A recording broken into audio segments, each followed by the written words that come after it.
আপনাকে আমি মানে জাস্ট আমার দোষটা আমি সারাই নিলাম, ইতমিনানের সহিত 4 রাকাত নামাজ পড়ার সুযোগও ঠিকমতো পাওয়া যায় না। অথচ নিয়ম হচ্ছে আমি আলোচনা করছি, অসুবিধা নেই, আপনি সুন্নত পড়েন। আপনি এই সময় আমার আলোচনা শুনতে হবে এটা শর্ত না, কিন্তু আপনি এখন সুন্নত পড়েন, সে অসুবিধা নেই। বাইরে বারান্দা জায়গা আছে বা পিছনে আপনি দাঁড়িয়ে যান, অসুবিধা নেই। কিন্তু আপনি যদি খুতবার সময় নামাজ পড়েন তাহলে আপনার নামাজ হবে না। ওই সময় খুতবা শোনাই ওয়াজিব, ওয়াজিব বাদ দিয়ে সুন্নত পড়ার সুযোগ। এখন কিন্তু একদল আলেম বলা শুরু করেছে যে কোন হুজুরে আবার এগুলি বলে যে খুতবার সময় নামাজ পড়া যাইব না।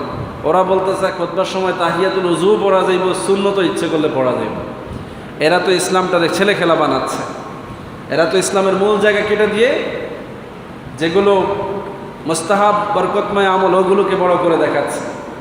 জুমার নামাজের আগে 4 রাকাত কাবলাল জুমা এরা বলে হাদিসে খুঁজে পায় না, এরা বলে এটা পড়া জরুরি মনে করে না। 4 রাকাত বাদাল জুমা পায় না, ওদিকে বলতেছে খুতবা চলাকালীন সুন্নত পড়া যাবে।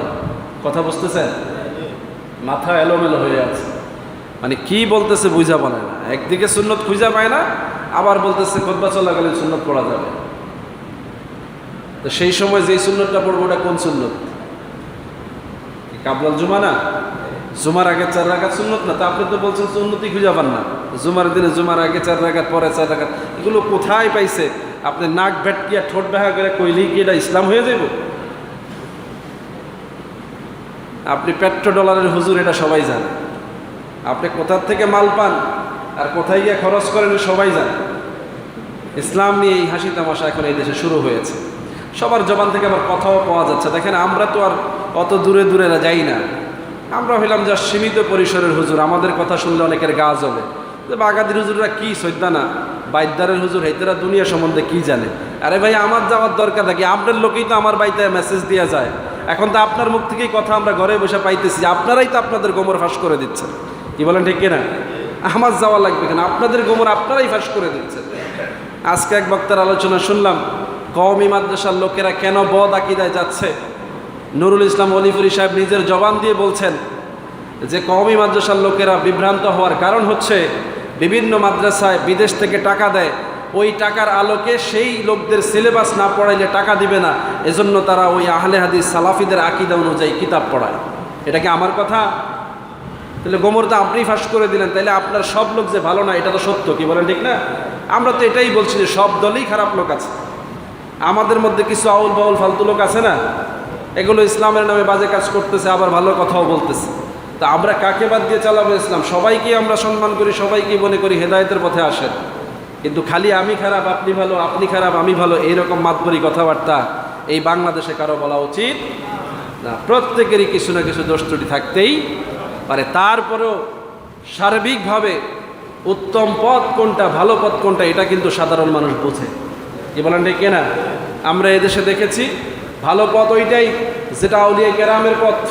আমরা দেখেছি সহজ সরল ওইটাই সঠিক পথ যেটা ওলামায়ে কেরাম আমাদেরকে শিক্ষা দিয়েছেন, যেটা বাড়ির মক্তবের মুয়াজ্জিন সাহেব আমাদেরকে শিক্ষা দিয়েছেন, মসজিদের ইমাম সাহেব শিক্ষা দিয়েছেন, ওটাই আমার জন্য ভালো ইসলাম। কি বলেন ঠিক কিনা?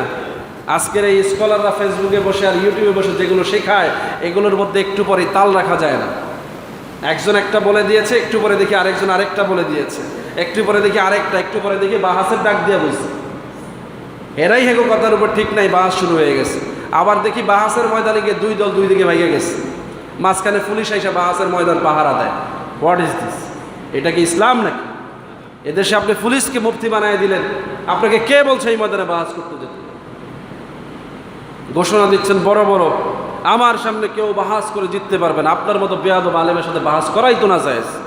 কোনো আলেম কি পৃথিবীতে কথা বলতে পারে যে আমি সব জানি, আমার চাইতে বেশি কেউ জানে না?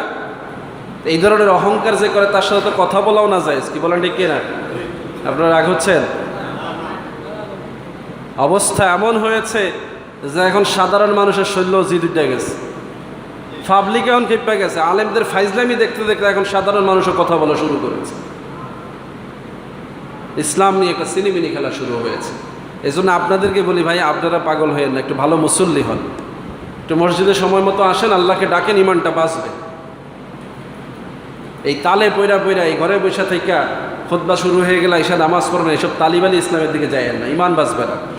দপ্তরে নামই নাই, আপনার নামে কি বরাদ্দ হবে? কথা বুঝতেছেন কিনা? হাজিরা খাতায় নাম নাই, ছাত্রের নাম কি রেজিস্ট্রেশন হবে নাকি?